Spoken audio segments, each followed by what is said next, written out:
The tolerance movement claims another victim, this time at Google. An engineer named James Damore wrote a 10-page memo claiming that Google has created an environment that is hostile to differences of opinion.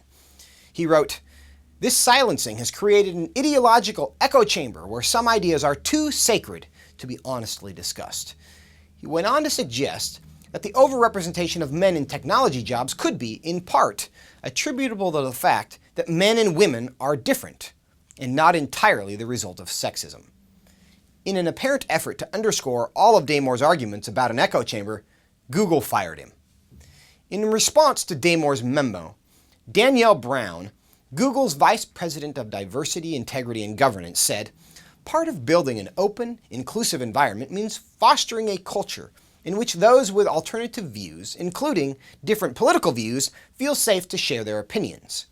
But that discourse needs to work alongside the principles of equal employment found in our code of conduct, policies, and anti-discrimination laws." In other words, of course you're free to say what you think.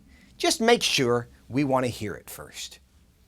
Authoritarian impulses aside, we shouldn't ignore the irony of a company that exists to make assumptions based on data firing someone for suggesting there are differences between men and women. We all know Google sells advertising, right? Is there anyone who believes they're placing advertisements for purses on the screens of 20-something-year-old men? I doubt it.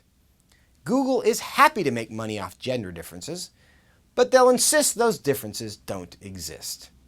After all, they're good progressives. The coverage of this story has been as ridiculous as the story itself. Gizmodo referred to Damore's memo as a, quote, anti-diversity screed. While it did make arguments that are not politically correct, if you read it, you can't honestly refer to it as anything but respectful. The left's outrage at the respectful presentation of different ideas seems to say much more about them than the people they are perpetually outraged at. We are now living in a world where questions themselves are offensive. Strangely, while they are convinced their reason for living is to force you to challenge your biases, the moment you suggest they might also have biases worth evaluating, you're fired. While James Damore may have lost his job, he is not going to be the real loser in all of this. One day, the left will look back and ask, when did we become afraid of learning? Maybe they'll point to the day the world's biggest search engine decided it was afraid of new information. Meanwhile, men and women will still be different, and by then, there may not even be anyone left who is mad about it. For the Family Policy Institute of Washington, I'm Joseph Backholm.